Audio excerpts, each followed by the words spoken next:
We are continuing our series on the Proverbs 31 woman today with an episode that I'm titling The Wife of His Dreams. Hey, it's Amber, wife, mother, type A child of God. Here are little things we look at everyday issues from a biblical perspective with one simple goal: to know and love God more. Thanks for listening.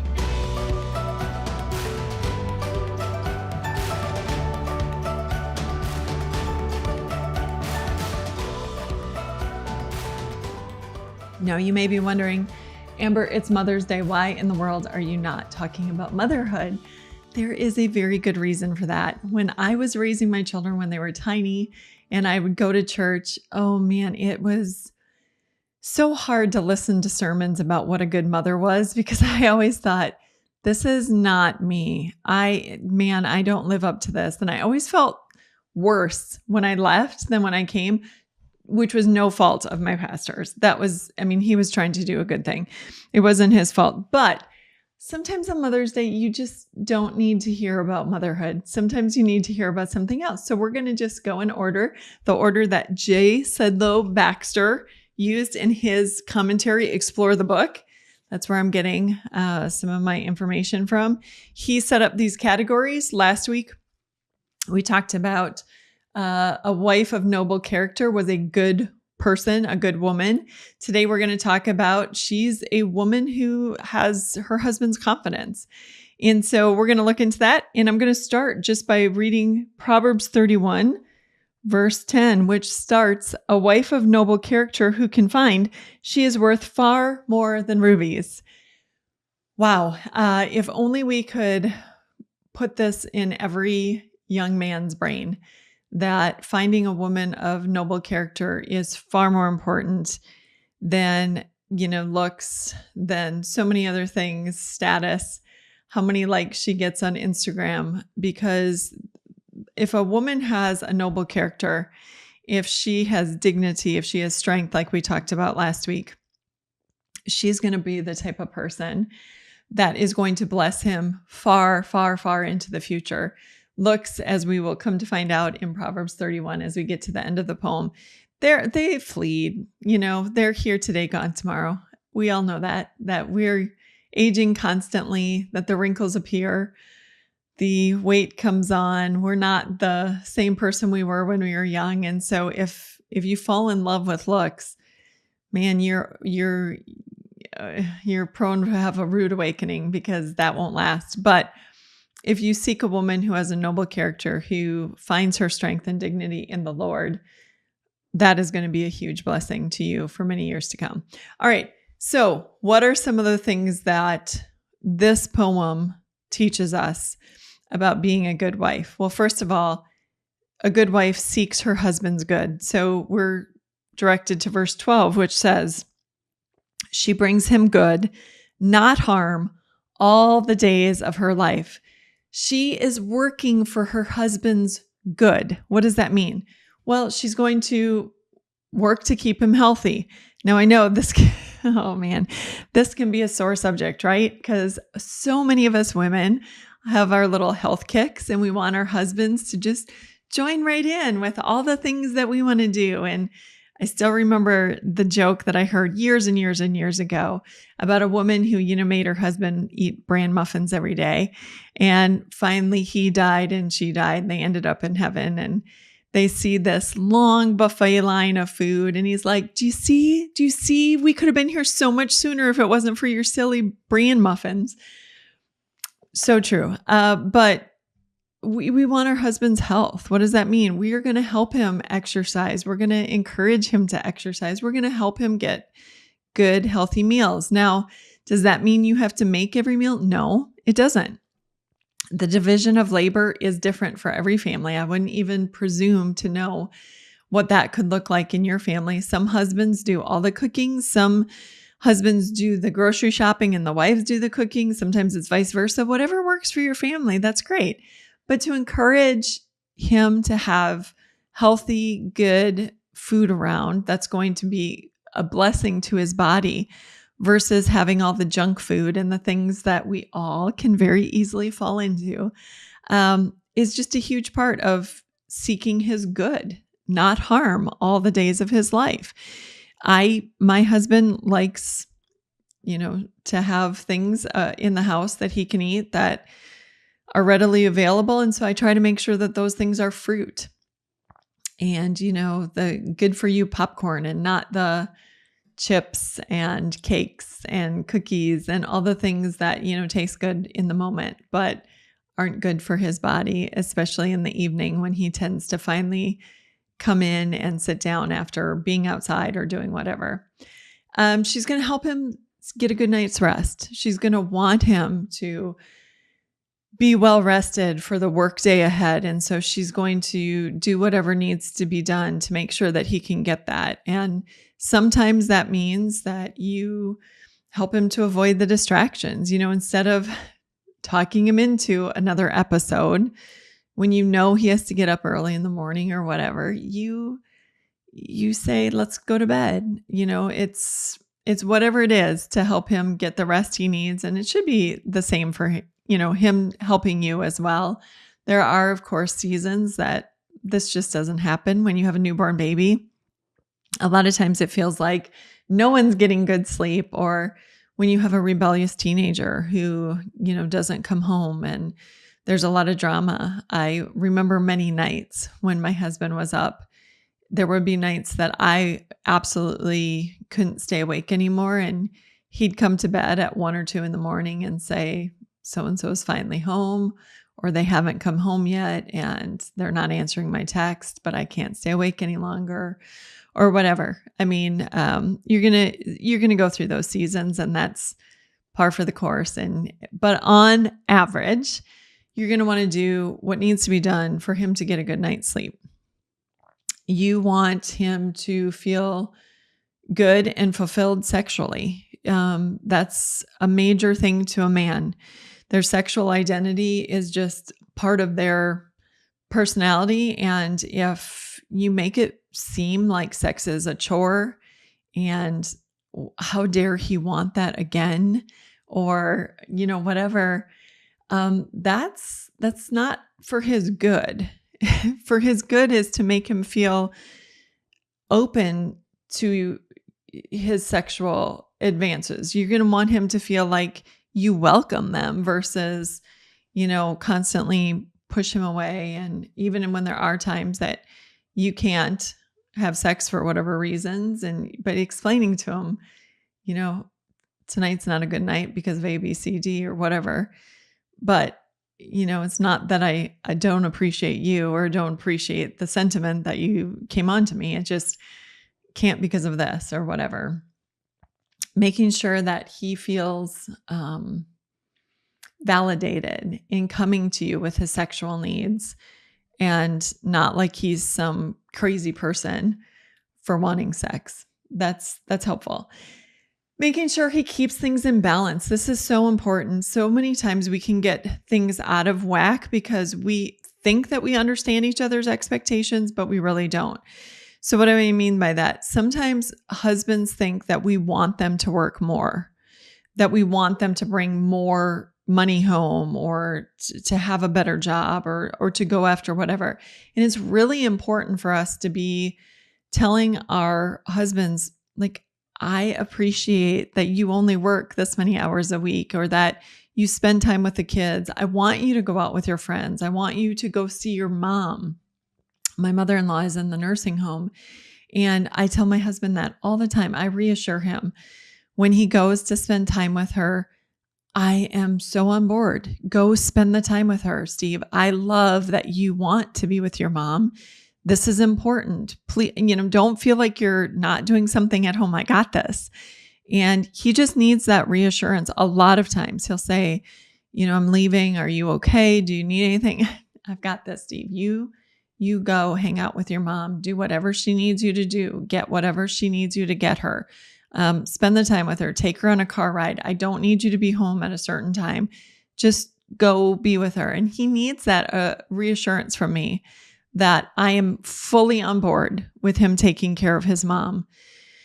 And again, his hobbies, his friends. My husband plays drums, and so he plays at the praise band in church. And, I want him to know that there again, too, I don't see that as a waste of your time. Go hang out with the people. Go play music and worship the Lord in that way. And, I will get lunch ready after church. Don't worry about it. I just want you to do this and to serve the Lord in this way. And it's a good thing. And I'm behind you. And I think a lot of times our husbands need to hear that from us. They need to hear that it's okay that you do this. Now, there are also times that you may need to pull them back and say, that hobby is becoming way too big of a deal. You're spending way too much time doing that, and you're missing out on the family, or you're missing out on whatever. And that's a perspective that needs to be said too. When you, as his wife, notice that things are getting out of whack, that the balance isn't there, our husbands depend on us to tell them that. Now, do it in a respectable way. Don't just meet him at the door and start immediately nagging, like, how dare you? Why are you? All right. If you need to discuss this, best case scenario, ask for a time that you can talk about it. Say, hey, I am struggling with something right now. I would love to have a chance to talk to you. When would be a good time? Is tonight a good time? Or if you know that they're not rested, if they have just come in the door, like I said, and they're having the time of their lives, may not be the time to do it, but just the next day or whenever, say, hey, I really would like to talk to you about this. And present it in such a way, much like Daniel and his friends did when the executioner came to the door in Daniel chapter 2. An executioner came to the door to kill them. Like, knock, knock, knock. Hey, today's your last day. Come with me. We're off to, chop off your head. And Daniel, with wisdom and tact, spoke to him like, hey, what's up? Talk to me. Tell me what's going on. Asked to go see the king. That's the same kind of attitude that, if at all possible, you should have with your husband, especially when it comes to these things that might be emotional and they might not see. And I would say always, always, always, always, 100% of the time, pray about it before you even start the conversation. Like, Lord, help my tone to be right. Help me to be respectful. Help me to be kind, and open his heart to see what I'm about to tell him. And then, and only then is it a good time to be like, hey, can we talk? And I really want to address, it seems like you are, doing this quite a bit, and it is cutting into our family time, or it makes me feel like you don't ever want to spend time with me, or whatever. Those are good conversations to have, and to be open to, whatever he has to say.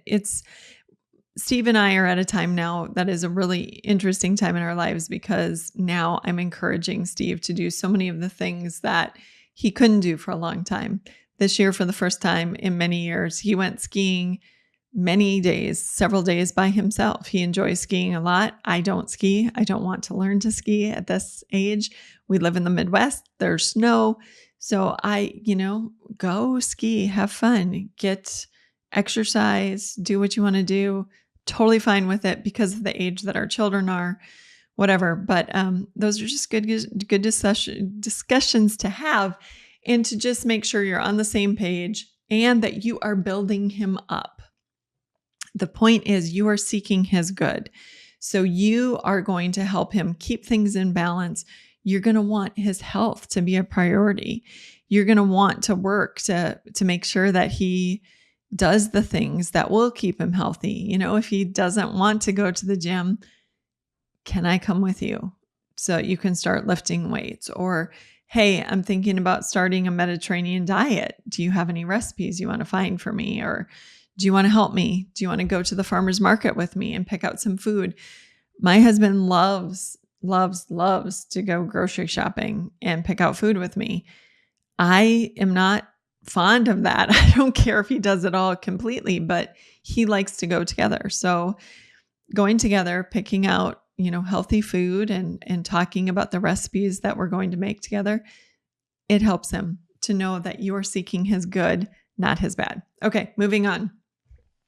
Second thing that a good wife does is keeps his confidence. So verse 11 of Proverbs 31 says, her husband has full confidence in her and lacks nothing of value. Okay. So, full confidence. Why do you need his confidence? He needs to know that you're trustworthy. He needs to know that you have his back, that he can count on you, because you are going to be his main person in his corner. So even more than the people at work, even more than the people at church, even more than the people who he does his hobbies with, he is coming back to you day after day after day. And you are the one who is going to be in his corner. And he needs to know that he can trust you.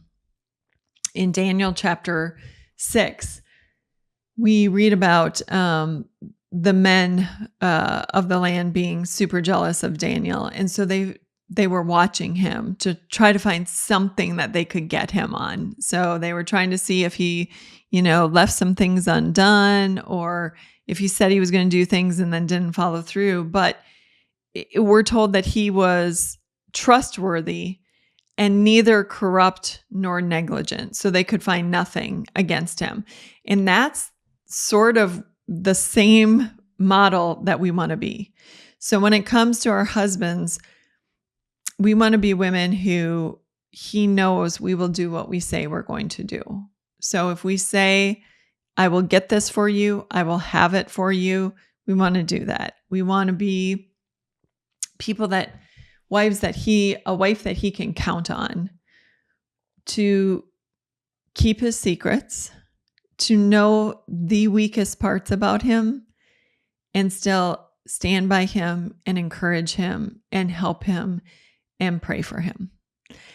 And that means that we are a person who doesn't spill his secrets.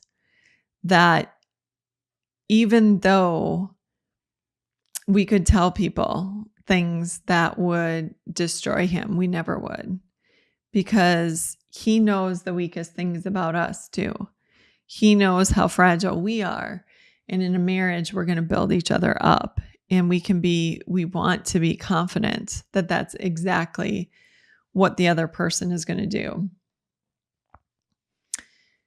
That's one of the things that I do a lot. I think people sometimes get frustrated with me, especially if I'm doing an interview and somebody asks me a question that I don't feel 100% comfortable answering.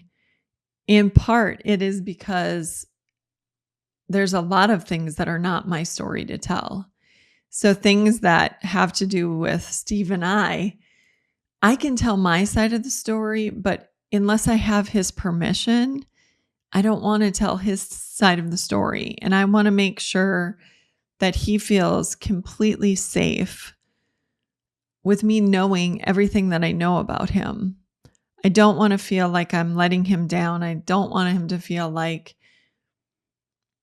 I'm loose with my tongue, no matter who I'm talking to. And so even though there are times that I could use him as an example, I don't.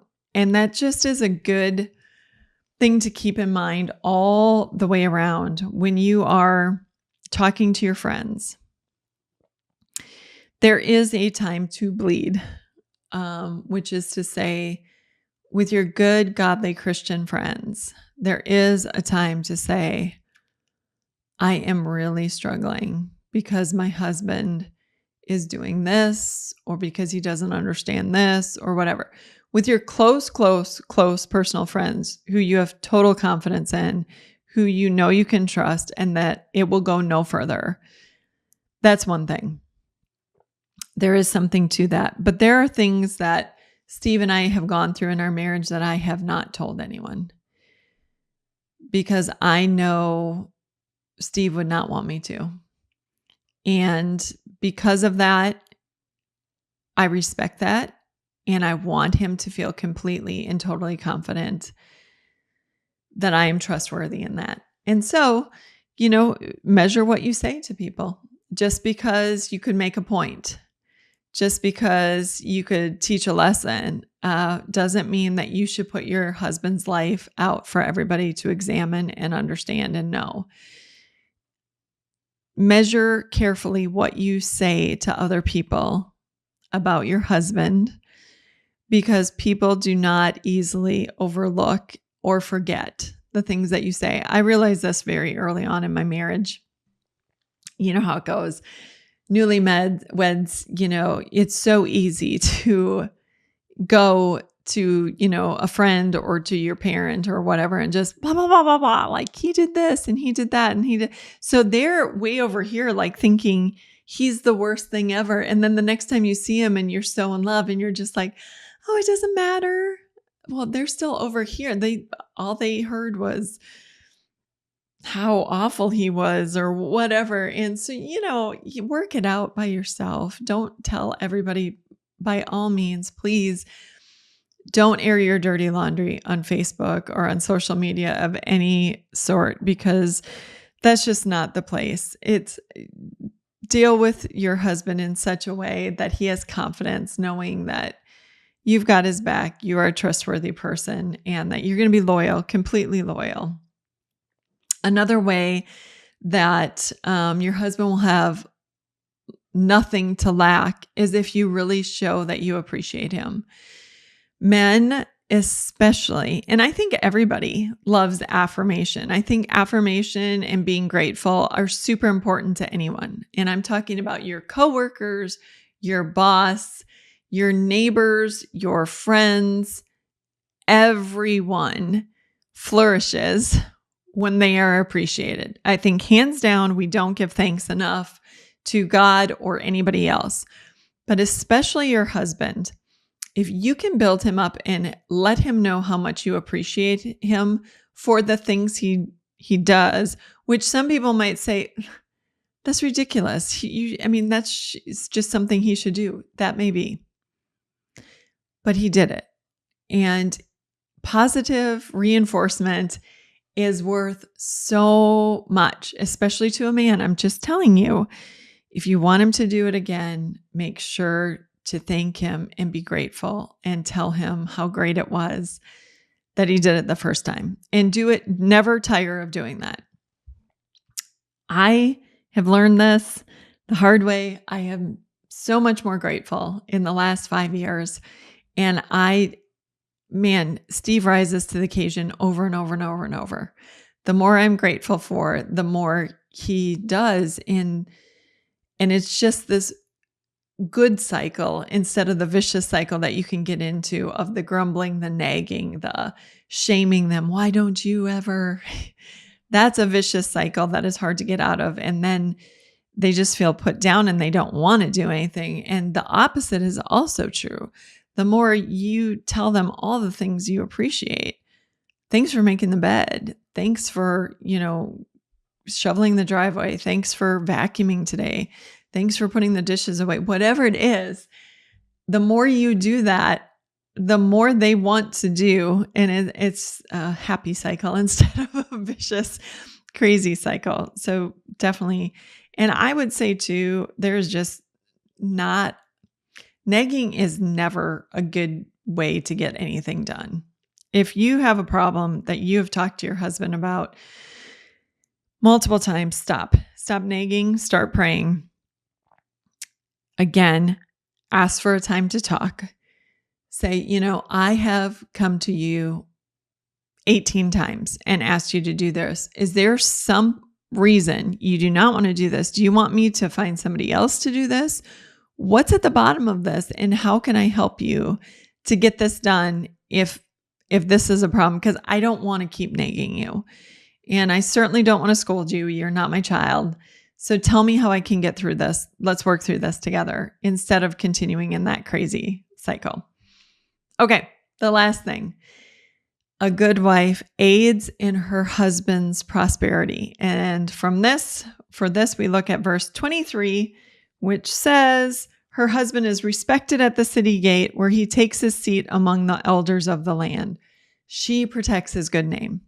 So he is sitting respectfully with the elders They look at him as a respectable citizen. Again, this comes to not airing his dirty laundry. This means protecting his good name. Do what you can to make sure he looks good. He has what he needs. If you notice that he needs a haircut, sometimes guys don't always notice that, or he needs his teeth cleaned, or, whatever. Hey, that shirt is looking a little shabby. We probably need to go buy you some new clothes. Guys aren't necessarily in touch with that a lot of times, and they leave it up to us to say, hey, yeah, we need to throw those jeans away. So let's go. You tell me when you want to go, but we need to get you some new shoes. We need to get you some new clothes. Like we got to work on this. It's a matter of making sure that he does feel respectable and he looks respectable, and you are taking care to make sure that you can do what you can do to help that along. I know you can't do everything, and some of it's out of your control. And so only do what you can. But on the same token, that's what a good wife does, is she's a helper to her husband, which means as she sees things, she comes alongside of him and says, hey, let's get this done, or let's do this, or hey, I've noticed we should probably start thinking about this a little more, and being a trustworthy companion who brightens his face all the time, and that he is so overjoyed to see, because he knows you've got his good in mind, not his bad. Protect your marriage at all costs. If there's a point that you're feeling that, this is not what we want it to be, pray. Pray, do what you need to do to build into the marriage. Go to the marriage seminars. If there's not one at your church, find a church that there is a marriage seminar. Invest in your marriage. Take the time to talk. Take the time to get some time away, or use the time. A lot of times for Steve and I, it's not even a matter of us not having the time anymore. There are more days than not these days when we are the only ones home. And yet we can both get so caught up doing our own things that we totally miss each other. I just told Steve as he was leaving for work today, I gave him a kiss and I said, oh man, I feel like yesterday when you were off, we spent the whole day like in the same vicinity, and yet we didn't talk and we didn't spend any time together. And he said, I know, I feel the same. We had some doctor's appointments we had to go to. We had just a lot going on. And so now it's time to actually make the time for each other to say, hey, what do you want to do? Let's have a meal together. Let's spend some time together. Let's not just be like two ships passing in the night. Be intentional about your marriage. It's too important to neglect. Be intentional about the things that are important to him. Ask him what's on his mind. Ask him what he thinks about. Ask him where he'd like to be in 5 years, so that you're both going in the same direction. Every time I ask that question of Steve, I am shocked at his answer.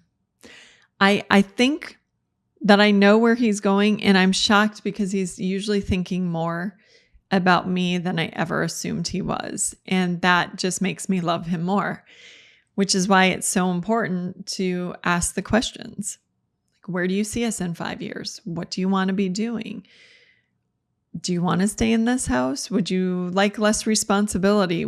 How do you feel about this? All those questions, so important to have.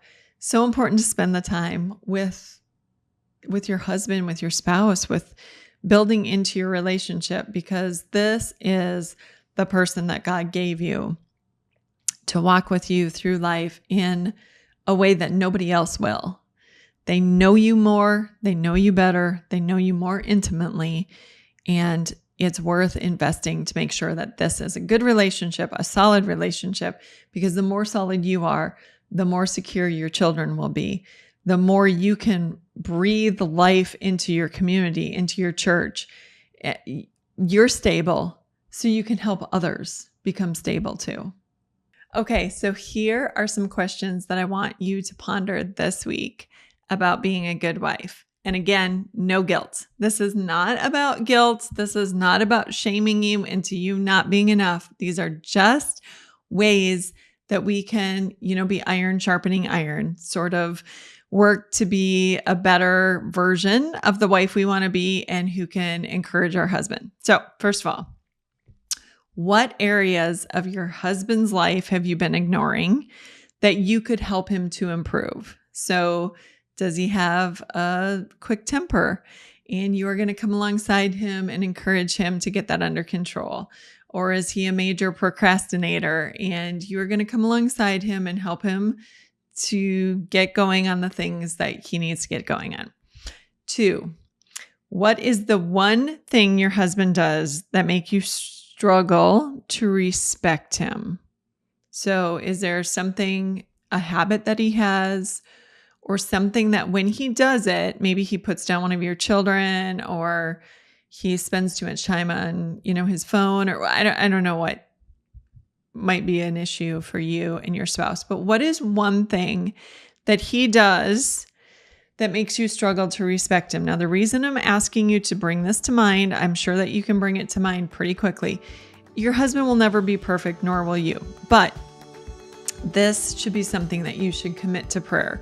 Do not engage in a conversation right now. Just pray about it. Pray about it this week. Ask God if this is something you need to bring up. Ask God to change his heart in this regard. And maybe you won't have to say anything. Maybe somebody else will say something. Give it to God just this week. 3rd, what have you been nagging your husband about? And how can you make it happen? So, like I said, do you need to make the doctor's appointment that your husband won't make, or the dentist appointment, or take him to get his hair cut, or I don't know what your husband's deal is. Go get the new clothes, whatever. What have you been nagging about? And what steps do you need to take to come alongside him and make that happen instead of continuing to nag? All right, let's think about those things this week, and I'll see you here next week. This has been Little Things, because in God's kingdom, the little things are the big things.